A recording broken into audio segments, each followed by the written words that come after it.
Hi guys, welcome back to Always a Good Time. If you're new here, I'm Chantal. And I'm Rachel. So in our last episode, we kind of talked about how we love to read. Yeah, I guess today we're just going to do an episode on all about books and the popularity and the controversies and the banning. We're just going to talk all about books because we really do love them. And even if some people think that's embarrassing, I don't care because we're both... Click off right now. Yeah, literally click off. Then, okay, bye. No, please don't. Please. Yeah, both me and Chantal, since we were young, we've loved reading. Our love of reading has maybe, impacted us the people we are today. Yeah, I really do think it has. I mean, when I was really little, I didn't like to read, and I think I only really got into reading. Starting, I would say, when I was 8, though. I got, super into it, and I was, one of those, kids with a book. Yeah, me too. During recess, everyone else was playing, volleyball, and I was, reading a book. Yeah. But, especially now that I'm older and stuff, it totally is, such a big part of my life, and I love to read. Yeah, and it's kind of hard now, though, too, because we've been so busy, we haven't had the chance to read, especially me. I was planning to annotate a book for Chantal's birthday, but her birthday's in August, and I still haven't finished it. But it's literally, that's the sweetest gift. Actually, that's so thoughtful. I mean, to get someone a book, though, and to really think about it, even, that alone is, yeah, it's so just on the shelf, thoughtful. Though. Maybe it'll be your Christmas present. I'll still be so grateful for it. But, I mean, I think that a lot of people have been, getting back into reading, I feel. Yeah. Kids our age, but also, YouTubers and, people on TikTok, totally there's been, a resurgence of, reading. And, I think that's just, really interesting. Yeah, especially with, social media and stuff and, people talking about it. I think people are more open to reading as they're getting older. But then also some people just hate reading still. Yeah. And they're like, oh, I don't read. I refuse to read. I hate it. And they only read for school, which is, fine. But I also believe that if you don't like to read, you haven't picked up a good book. Yeah, I actually, I believe in total believer of that because literally there are so many different books. You don't have to read a freaking novel. Yeah. A classic. Yeah. Literally read a comic book or a graphic. I'm telling you, I feel like everyone could. I literally despise reading, and then I read a book. No, my biggest tip is to find a really good movie, and there's 9 times out of 10 it's a book adaptation. Yes. So read that book, and you're gonna be amazed by how much the book has more to offer than the movie. My favorite book series is Crazy Rich Asians. I love. Wow. Oh my gosh, I could read it over and over and over again and watch the movie. It's amazing. Yeah. Also, especially if you watch the movie, if you're not a reader, you watch the movie before you read the book, you already have the imagery in your head. So I guess that would be totally make it easier. Yeah. But I think that also what's really interesting is with social media and with the popularity of books going up, there's I don't know if anyone knows this, but there are these things called book stylists. I did not know this. Literally celebrities, while they're styling their outfits, they'll have people that will tell them what books to bring around. And it's actually insane. And then paparazzi, a lot of the time, it's for exposure. It's planned, yeah, it's for exposure because I mean, I think are associated with intelligence. Yeah. And especially now they're also just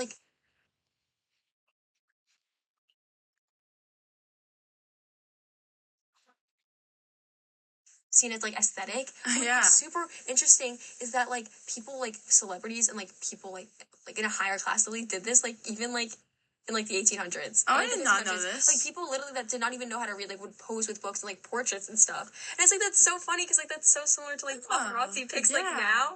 And it's just I don't know. I just think that's really interesting because it's wow, books really are a sign of knowledge. Knowledge, and people will read them. Seems where I am a victim of lying about reading a book. Just simple. I'm so sorry, but I have, or I'll read a book, read a chapter of it, and it's the most boring thing I've ever seen. But I'll be yeah, I read it. I read it. Yeah. I know the plot. I read the blurb, so I think I counts. Yeah, but some people won't even be able to read these books in the upcoming future. Let's talk about it. Let's talk. Yeah, a lot of books actually have been challenged or banned in the past and in the near future, especially in the upcoming year with this new election and Trump as the president. But moving on. So you want to talk about some examples of banned books in the past? Well, in the past, a ton of books have been banned, and a lot of them might surprise you because some of them even are part of school curriculum or are literally just books that you wouldn't First of all, a really challenged book that's been challenged for years is The Catcher in the Rye. And I know a lot of kids in our grade read it this year. And it's just, crazy to think that, the difference between where you live. You're reading Children in school, and there are other people that don't even have access to it.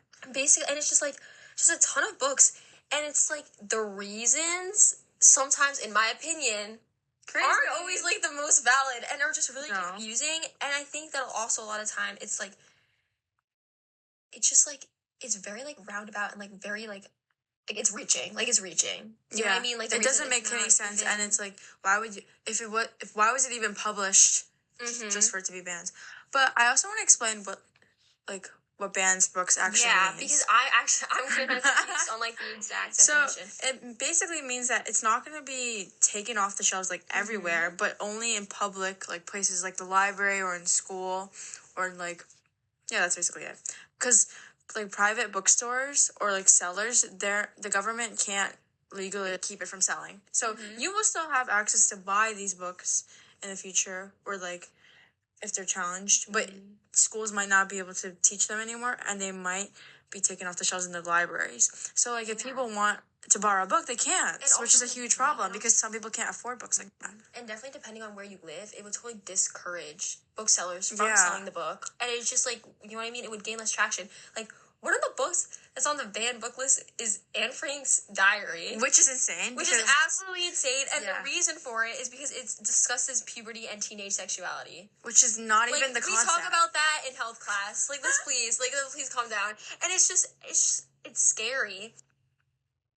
No, yeah. So I actually saw these books being banned on TikTok, and it was like Harry Potter, which is insane because that book has been around for like 30 years, 20 years. It's also fantasy. It's fantasy. It's just, it's like the threat is that it's teaching us about magic and wizardry, which is, as far as I know, does not exist. But and like especially with like books like Fahrenheit 451 being like challenged when literally the entire concept of the book is how books are so important to human beings and how they shouldn't, like the dangers of banning them or taking them away. Yeah, the conflict of that book is basically that a bunch of books are being burned. And it's like, it's harming people because it's genuinely like, it's cutting off their access to information or literally free thinking. Like genuinely, like because what you read, especially as an avid reader myself, like the books I read have affected like my thoughts and my opinions. And usually they've helped me grow as a person. But if the government has total control over that, they have total control over what we think and what we learn, what we know about history, what we think about the future. And I don't think anyone should have that power. Yeah, so some books are like The Handmaid's Tale. I personally haven't read that book. Yeah. But I know it's a classic. And why would you ban it now when it's been around for 50 years? Yeah, it's very scary. And obviously it's not a question that can be answered by 15-year-old girls in a bedroom or really by anyone so easily because there's so many layers to it and it's not black and white, but like it really just like food for thought. Like the question is like how much control should we give anyone over the information we can access, especially living in a world with social media. Like that's something I don't understand because people literally say what's like being said in these books on TikTok and it'll be out there forever. Why are we being so like strict about it when it's written in pages? I think it's like the teaching though in school. It's because it's being taught and it's being like analyzed and dissected. I think that's what they feel threatened by. And I think a lot of times because they people like we're like talking about a specific group. No, but people sometimes I think get scared that teaching it and like analyzing it equals condoning it or like really like believing it, which is not always true. Sometimes it is, and sometimes like that's okay because a lot of like lessons in these books actually are lessons that are good in my opinion. But it's just like people can read things and still disagree with it after. And people can like that's how you learn. Yeah, it just further like helps your knowledge. Yeah, and, like, exactly. Have a well-rounded mind. Yeah, and really know all sides of the story. And I mean, gives more perspectives about stuff that you won't be able to get off like just reading one side. Yeah, and obviously like it doesn't cover the whole topic, but we definitely encourage you all to just like search up a banned book list and be aware of the things that are getting challenged and just be aware of the upcoming events and stay educated. I feel like reading also has changed a lot though with like social media and digital like devices, especially with ebooks. Yeah, like Kindles or like audiobooks too. I mean, what do you prefer? Do you prefer like reading? I like reading on paper, but recently I've had to read on my iPad or like digitally because it's just so much easier to access and it's not like expensive. I don't have to pay. I do have some ways to get my books. but instead of buying it, because it's so expensive. Books are so expensive. I mean, obviously, there's library. Oh my god, my mom always tells me that. I'm like, I really want to buy a new book. She's like, why get a new book? There's a library. But it really just owning a book and borrowing a book. Yes, so different. It's so different. Like, only readers will understand. Like, you can't you can't even, because it's like, yeah, I'm reading the book, but like owning it, like that book's mine now. Yeah. And it's like the author's, but it's also mine. Like that's just like a completely different feeling. And I can read it again. Okay, I guess you could borrow it again, but it's visible in your room all the time. You can see that, you read it and you liked it, and even if you didn't like it, you can say that you read it and you have actually physical and it's just memory of it. I just like the connection and the relationship with the book like really is different, especially when you're reading a book that's been touched by like a ton of other people. Like I feel like genuinely it makes the reading experience different because it's like I don't have a personal attachment to the book. Also, my money wasn't spent on it, and I feel like that actually makes me appreciate the book more. Wait, facts. Because like I care about it more. Like I have my money, my time. Also, I never really go to the library. Really? Okay, not recently. I go to the library a lot, but usually. I go to study, but not to pick up. Yeah. But I used to take out books all the time. Elementary school, literally stacks upon stacks. It actually, I missed that. I would have a 5-book limit. My mom would literally put a limit.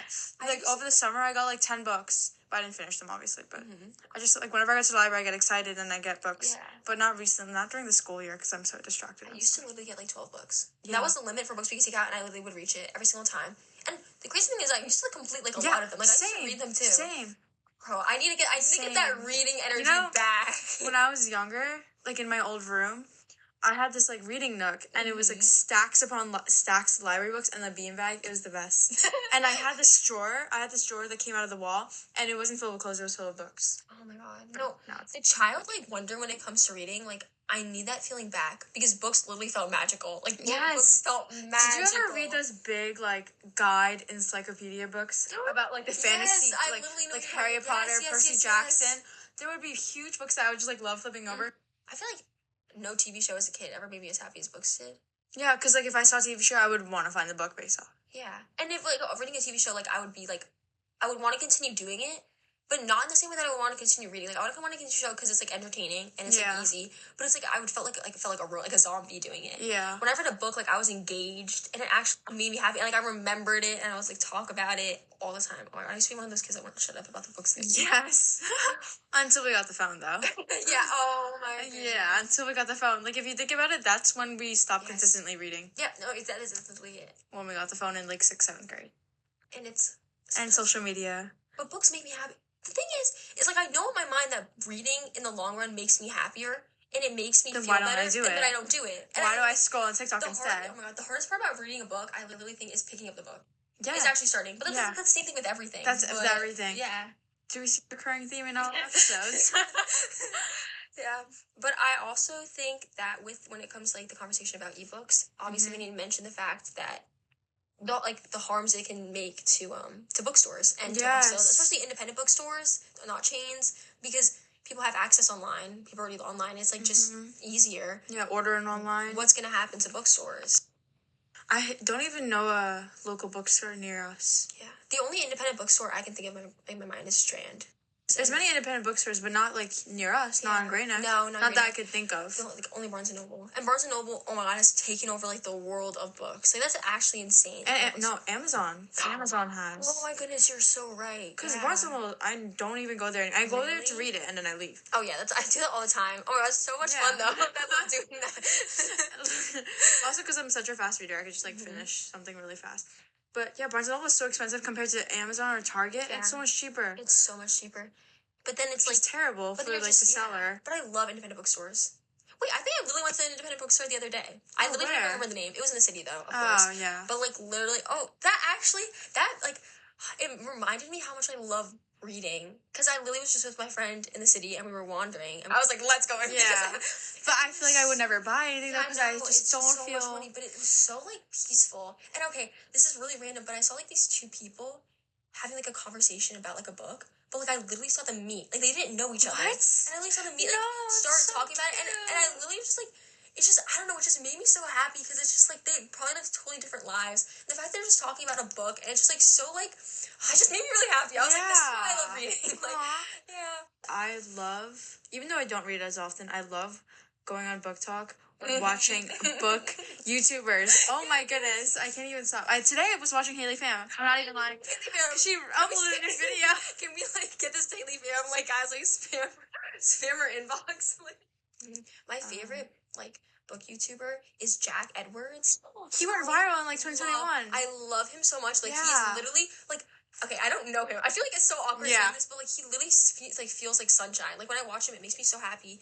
And he it's crazy how much he reads, but it's he actually, when he reviews books, you can tell he's educated, but he also makes it fun, and I just love that, and it just makes me want to read so much. But you know what's really sad? It's there's no way you can read all, obviously there's no way you can read all the books in the world, but there's so many books, and they're constantly getting published. Mm-hmm. And there's so many books that you're just not going to be able to read, ever. Oh, why would you put it like that? I know, but it's so sad. I feel like even in school, we don't even read enough. No, really don't. But I'm literally behind on To Kill a Mockingbird right now as we speak. I wonder why, reading for school is so much harder. Sometimes it's not even because the books are boring. Sometimes I just don't want to do it because it's for school. Yeah, I'm trying to think. If you guys want a list of YouTubers or book talkers, please reach out and let us know, because I can't think of any more on top of my head right now, but I definitely have a list. Even if you seem see the possibility that you might like to read, totally watch these YouTubers, because I think it really does help you. And there's so many different genres and stuff, and they just make it reading seem so much fun. Totally reach out. But top Haley Pham, Jack Edwards. Mm-hmm. We could totally put up a list of books we recommend in the future, because right now we don't have anything off the top of our heads. I don't think. But if you're interested in book recs and just come please let us know. Yeah, I'm in this situation, or I really I'm into this stuff, or I really like these movies. What book would be right for me? Yeah, we could totally help you with that. Yeah. And if you guys have any book recommendations, please tell us. Yes, and then we can mention it. Well, that's it basically for this week. We hope this encouraged you to pick up a book, or just to search up a list of banned books, if anything. Yeah. Books are really important. And even if you don't like reading them, you should understand the importance of having them accessible. Yeah. Well, we hope you enjoyed, and we'll see you next week. Yeah, see you next week. Bye. Bye.